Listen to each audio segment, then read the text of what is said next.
Amis de la prière, bonjour et bon dimanche. Nous sommes aujourd'hui au 4e dimanche du temps ordinaire de l'année B. La liturgie d'aujourd'hui nous invite à l'écoute. Elle nous invite à nous attacher à Dieu. La liturgie nous invite aussi à reconnaître les vrais prophètes de Dieu à travers qui il parle. Aujourd'hui, écouterez-vous sa parole?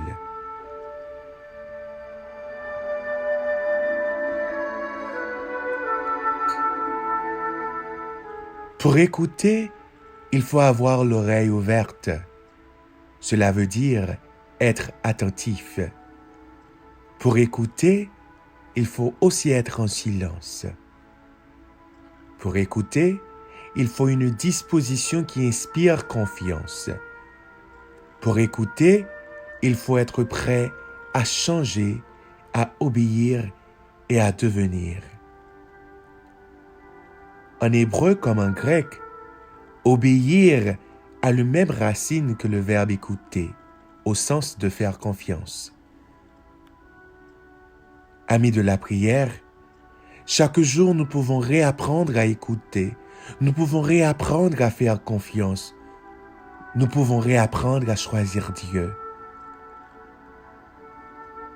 Aujourd'hui, répondons aux invitations de ce dimanche, en laissant nos cœurs venir à Dieu pour qu'il puisse nous remplir, nous libérer de tout ce qui est mauvais.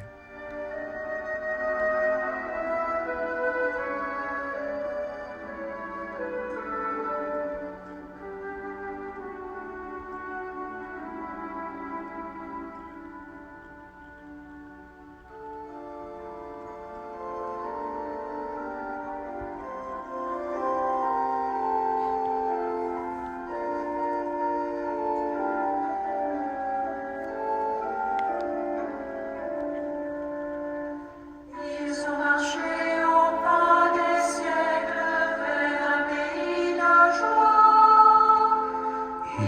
marché au pas des siècles vers un pays de joie. Ils ont marché vers la lumière pour apaiser la joie. Écoute, écoute, surtout ne fais pas de bruit. On marche sur la route, on marche près la nuit. Écoute, écoute, les pas du Seigneur vers toi. Il marche sur ta route, il marche près de toi.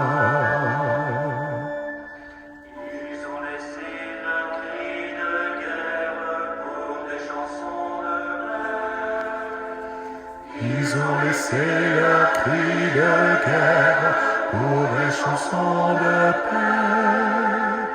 Ils ont laissé leur peau de terre pour occuper la paix.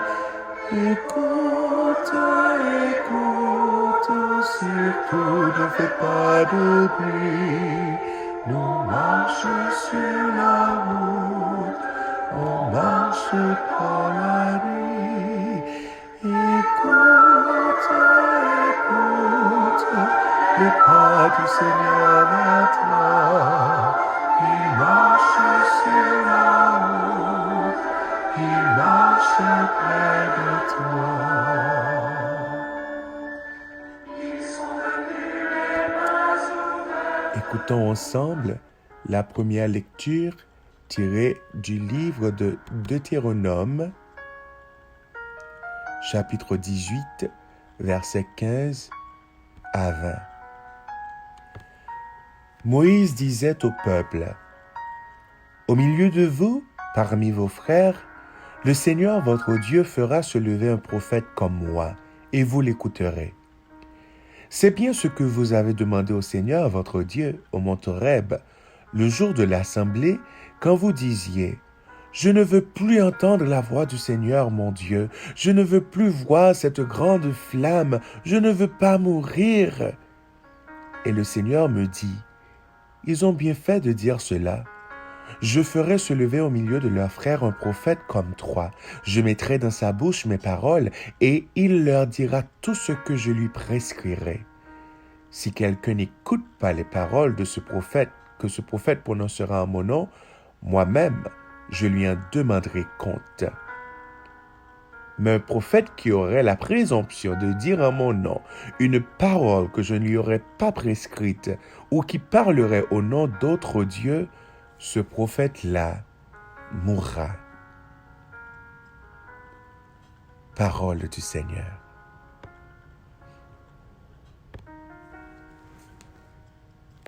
Moïse était en effet le plus grand prophète de l'Ancien Testament. Mais il y en aurait aussi de très grands comme Élie, Élisée, Isaïe, Jérémie et tant d'autres. Mais nul plus grand que Jésus de Nazareth. Les faux prophètes au temps de Moïse dans l'Ancien Testament parcouraient les rues et semaient l'illusion au sein des peuples. En notre temps moderne, nous les voyons sur nos télés, ils envahissent les réseaux sociaux. Dieu pourtant réserve un sort aux faux prophètes. C'est lui qui dit, un prophète qui aurait la présomption de dire en mon nom une parole que je ne lui aurais pas inscrite, ou qui parlerait au nom d'autres dieux, ce prophète-là mourra. Cependant, l'appel que Dieu nous fait aujourd'hui, c'est un appel à reconnaître ces vrais prophètes, ceux mêmes qu'il a choisis. Il nous explique, ces prophètes-là ne sont pas des devins, ils ne sont pas des charlatans. Ils ne rapportent seulement que la parole de Dieu. Les prophètes de Dieu sont premièrement choisis par Dieu et par nul autre que Dieu pour conduire ses frères. Deuxièmement, ces prophètes sont issus de l'alliance que Dieu avait avec Moïse. Troisièmement, ces prophètes doivent transmettre fidèlement la parole de Dieu et nul autre que la parole de Dieu. Enfin, quatrièmement, en ce qui nous concerne, il est vital pour le peuple de Dieu de l'écouter. C'est Dieu qui écrit, « Si quelqu'un n'écoute pas les paroles que ce prophète prononcera en mon nom, moi-même, je lui en demanderai compte. » Donne-nous, Seigneur, un cœur qui écoute avant toute prière, avant toute parole, avant toute résolution. Apprends-nous à écouter 2 fois plus qu'à parler. Donne-nous un cœur qui écoute ta parole, qui est amour et miséricorde. Ta parole qui nous appelle à faire ta volonté jusqu'au bout. Après l'insistance de la première lecture sur l'importance d'écouter la véritable parole de Dieu transmise par les prophètes, on n'est pas surpris d'entendre le psaume qui nous dit « Aujourd'hui, écouterez-vous sa parole ». Le peuple d'Israël n'a pas toujours été docile aux prophètes, y compris dans le désert, quand il y eut bien des réticences à l'égard de Moïse lui-même. Ce psaume 94 que nous allons entendre, justement, est tout imprégné d'une expérience négative qui s'est déroulée au désert. Massa et Meriba, que nous allons entendre dans le psaume, veut dire épreuve et querelle. Pour le peuple d'Israël, la question de confiance s'est posée à chaque difficulté de la vie. Le Seigneur est-il vraiment au milieu de nous, ou bien qu'il n'y est pas? Ce qui revient à dire, peut-on lui faire confiance? Peut-on s'appuyer sur lui? Ce peuple a provoqué Dieu, malgré ils avaient vu tout ce que Dieu pouvait faire. Ils avaient vu les exploits de Dieu, mais ils lui ont désobéi. Amis de la prière, avons-nous l'attitude de ce peuple d'Israël? Garderons-nous le cœur fermé à la parole du Seigneur?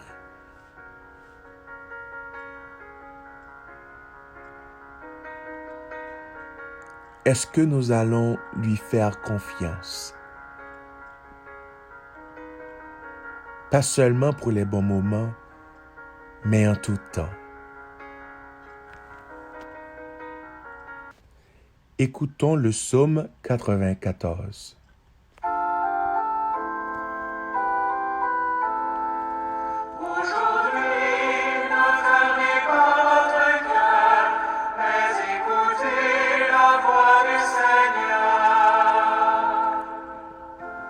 Venez, crions de joie pour le Seigneur.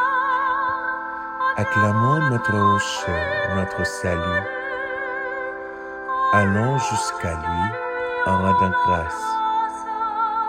Par nos hymnes de fête, acclamons-le. Entrez, inclinez-vous, prosternez-vous. Adorons le Seigneur qui nous a fait.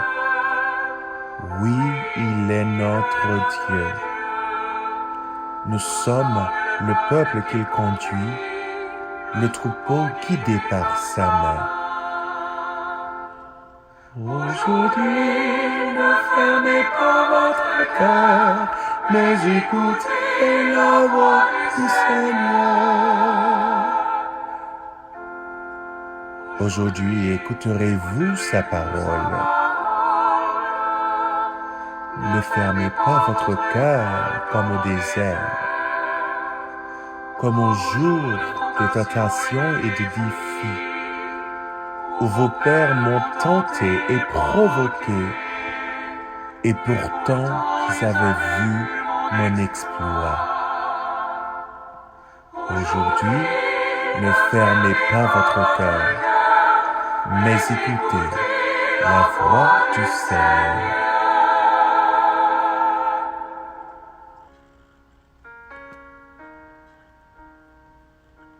Écoutons ensemble la deuxième lecture tirée de la lettre de Saint Paul, apôtre, aux Corinthiens, chapitre 7, les versets 32 à 35.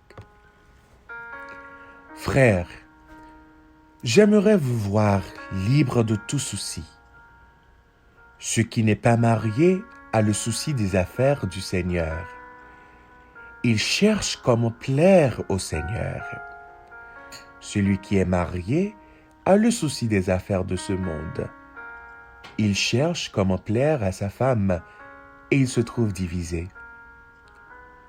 La femme sans mari ou celle qui reste vierge a le souci des affaires du Seigneur, afin d'être sanctifiée dans son corps et son esprit. Celle qui est mariée a le souci des affaires de ce monde. Elle cherche comment plaire à son mari. C'est dans votre intérêt que je dis cela. Ce n'est pas pour vous tendre un piège, mais pour vous proposer ce qui est bien, afin que vous soyez attachés au Seigneur sans partage. Parole du Seigneur.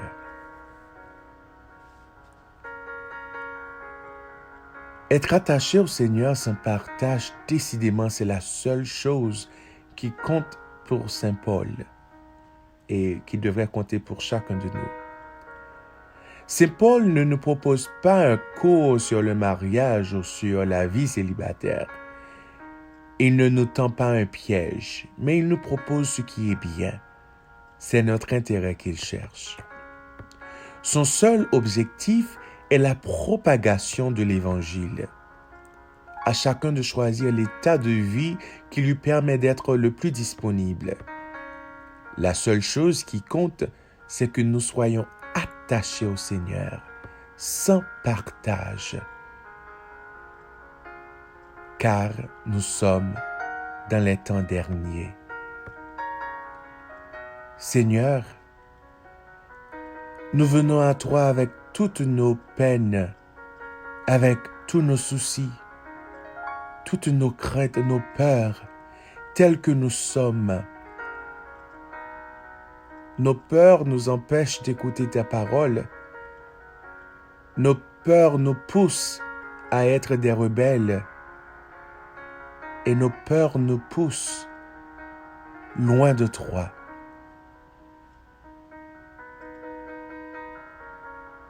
Nous venons à toi avec toute notre indignité, car nous savons, Seigneur,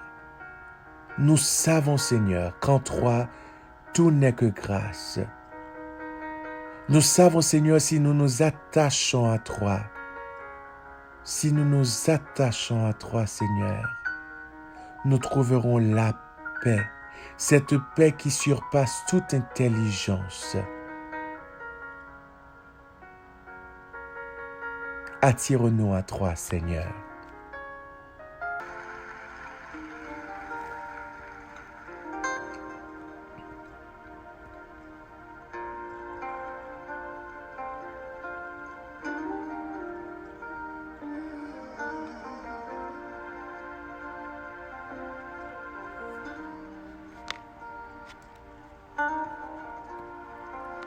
Attire-moi à toi.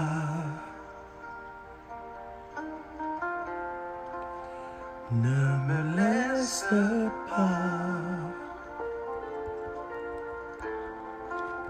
Je veux tout abandonner et restaurer notre amitié. Tu es mon désir. Oh oui. Je ne veux que toi. Rien ne peut te remplacer. Dans tes bras je suis rassuré. Montre-moi la voie qui me ramène à toi. Oh.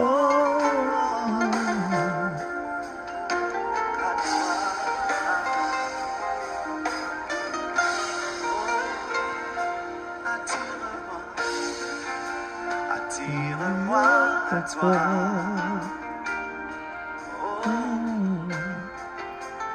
Ne me laisse pas. Je veux tout abandonner, Seigneur, et restaurer notre amitié, car tu es mon désir. Oh, oh.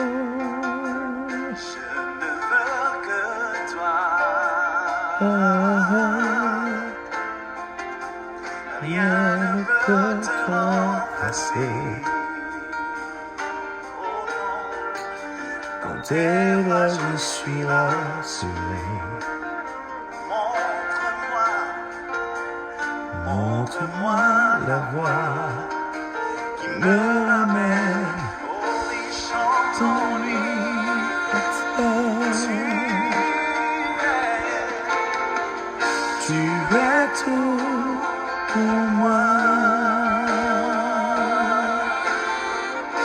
Sans toi, je ne peux vivre. Tu es tout pour moi. Garde-moi près de toi. Tu es tout pour moi. Sans toi, je ne peux vivre. Tu es tout pour moi.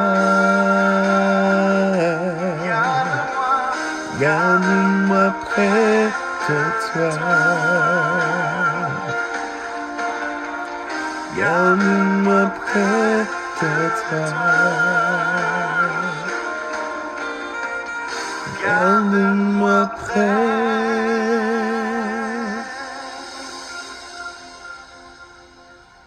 de toi. toi. Alléluia. Alléluia. Acclamons ensemble l'évangile du Seigneur.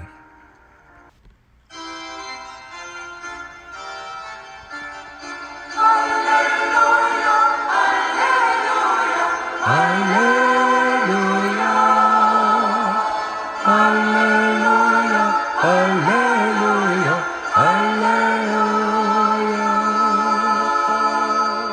Le Verbe s'est fait chair et il a habité parmi nous. Nous avons vu sa gloire. Alléluia, Alléluia, Alléluia, Alléluia, Alléluia, Alléluia.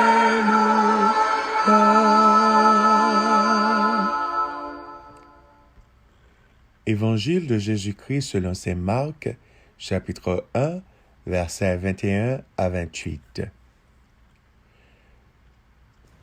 Jésus et ses disciples entrèrent à Capharnaüm. Aussitôt, le jour du sabbat, il se rendit à la synagogue, et là, il enseignait. On était frappé par son enseignement, car il enseignait un homme qui a autorité, et non pas comme les scribes. Or, il y avait dans leur synagogue un homme tourmenté par un esprit impur qui se mit à crier. « Que nous veux-tu, Jésus de Nazareth? Es-tu venu nous perdre? Je sais qui tu es le Saint de Dieu. » Jésus l'interpella vivement. « Tais-toi, sors de cet homme. » L'esprit impur lui fit entrer en convulsion, puis poussa un grand cri, sortit de lui. Ils furent tous frappés de stupeur et se demandaient entre eux: « Qu'est-ce que cela veut dire? Voilà un enseignement nouveau donné avec autorité. Il commande même aux esprits impurs et ils lui obéissent. » Sa renommée se répandit aussitôt partout dans toute la région de la Galilée. Gloire à toi, Seigneur Jésus-Christ.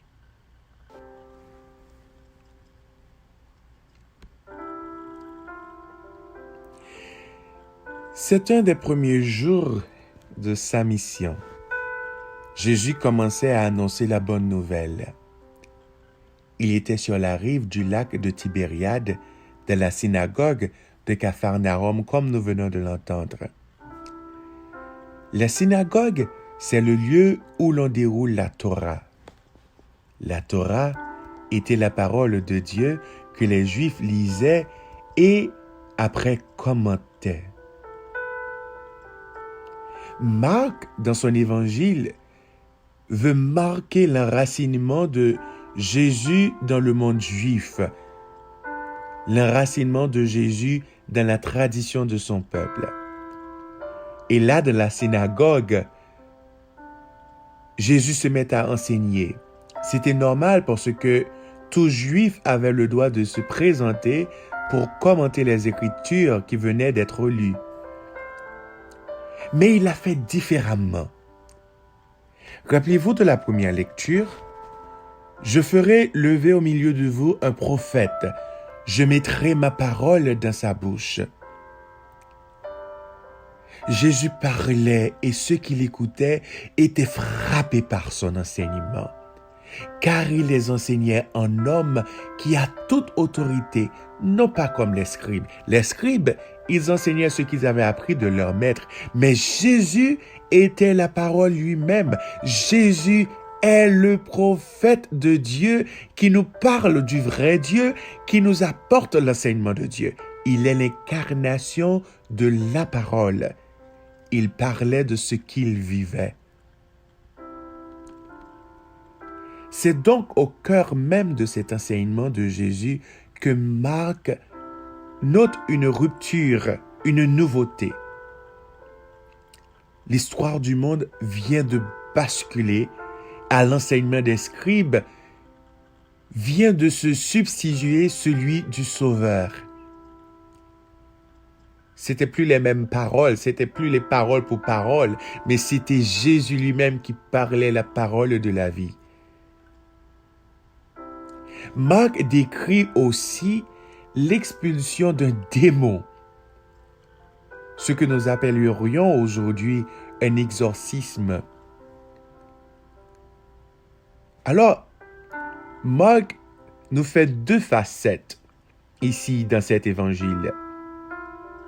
Jésus qui nous donne l'enseignement et Jésus qui pratique aussi l'exorcisme. L'enseignement et l'exorcisme vont ensemble. Imaginez-vous bien, si vous écoutez vraiment la parole de Dieu dans toute disponibilité, vous serez exorcisé de tout mal.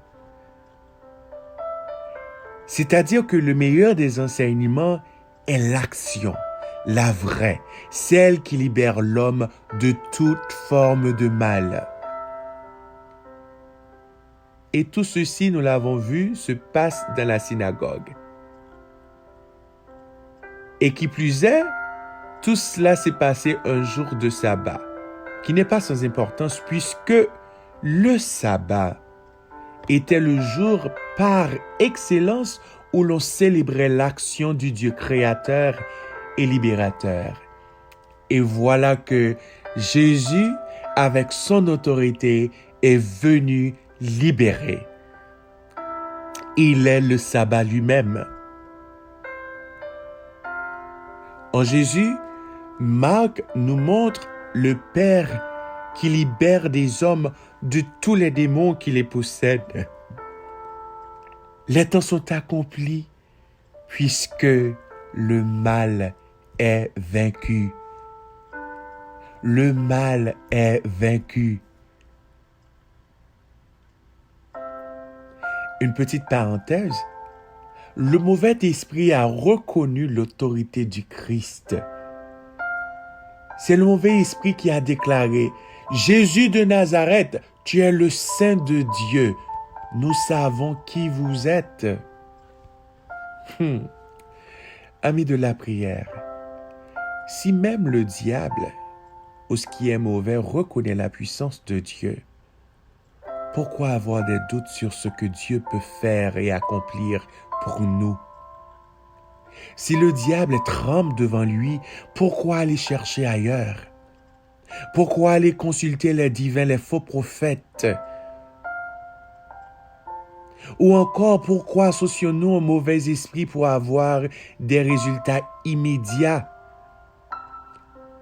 Des résultats qui ne durent pas. Parce que seul le Tout-Puissant, le Saint de Dieu, peut nous satisfaire, peut nous donner des résultats garantis. Pourquoi laissons-nous prendre à autre chose qui ne sont ni capables ou qui n'ont pas le pouvoir de faire ce que Jésus peut faire quotidiennement, régulièrement pour nous?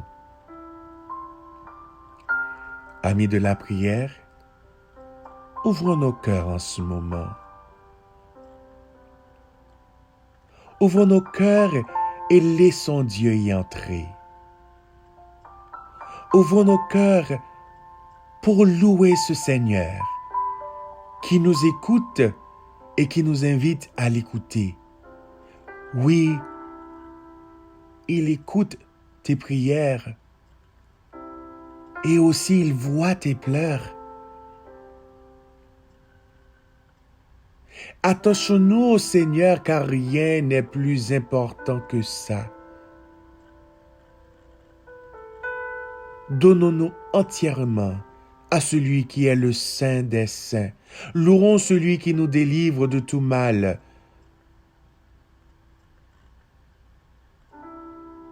Celui qui libère, Jésus. Celui qui sauve, Jésus. Celui qui est l'ami fidèle, Jésus. Oui, il tient ses promesses. Et il se tient tout près de nous, tout près de toi et tout près de moi. Louons notre Seigneur de tout cœur, acclamons-le. Seigneur Jésus, apprends-nous à t'écouter, attire-nous à toi chaque jour. Oui, nous sommes brisés, nous sommes découragés. Des fois, nous sommes pires que le peuple d'Israël. Mais Seigneur, tu sais que nous avons confiance en toi.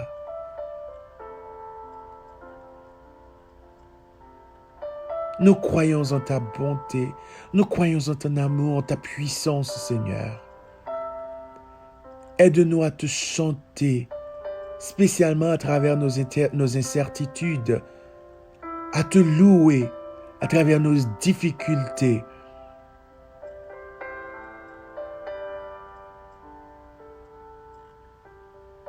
À t'acclamer dans nos prisons, car tu es celui qui brise les chaînes. Tu es celui qui déplace les montagnes. Aide-nous à te choisir chaque jour.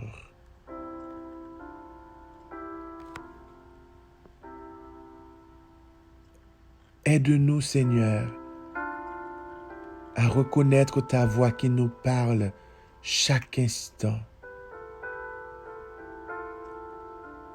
Aide-nous à faire tête à tête avec toi, comme deux amoureux.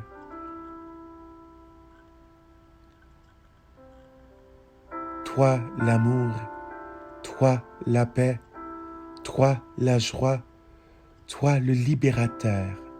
Toi la délivrance, toi qui casses nos chaînes, toi qui aplanis les montagnes, toi qui guéris nos maladies. Délivre-nous de tout mal, Seigneur. Amen.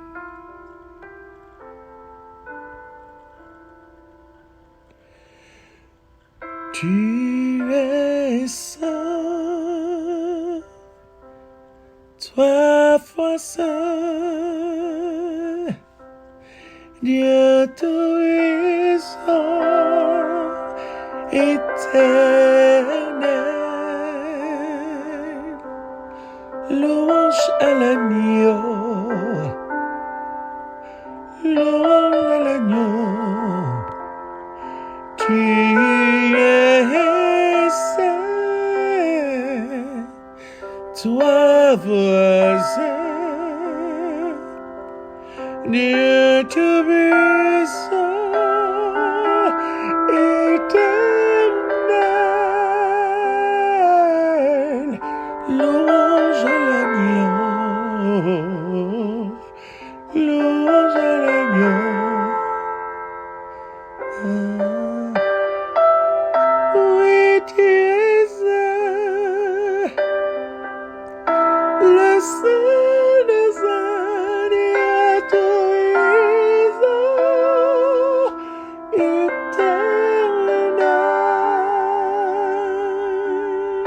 louange à l'agneau, louange à l'agneau,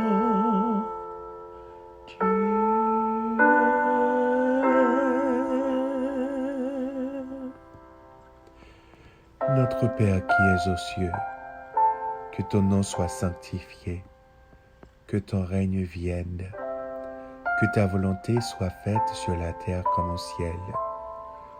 Donne-nous aujourd'hui notre pain de ce jour. Pardonne-nous nos offenses comme nous pardonnons aussi à tous ceux qui nous ont offensés.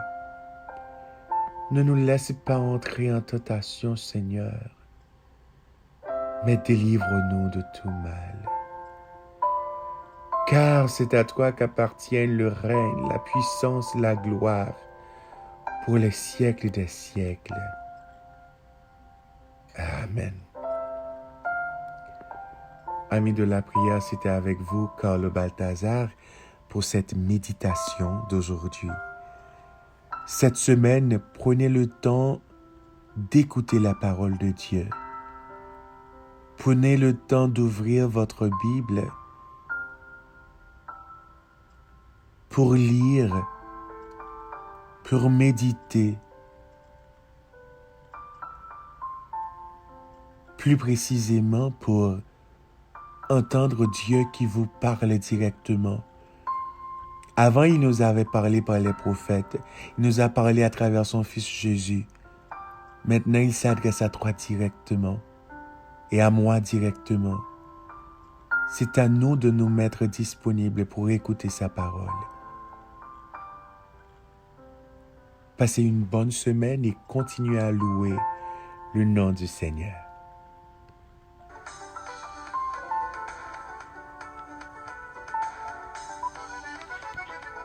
Il est bon de louer Dieu. Alléluia, Il est bon de louer Dieu. Alléluia, Il est bon de louer Dieu.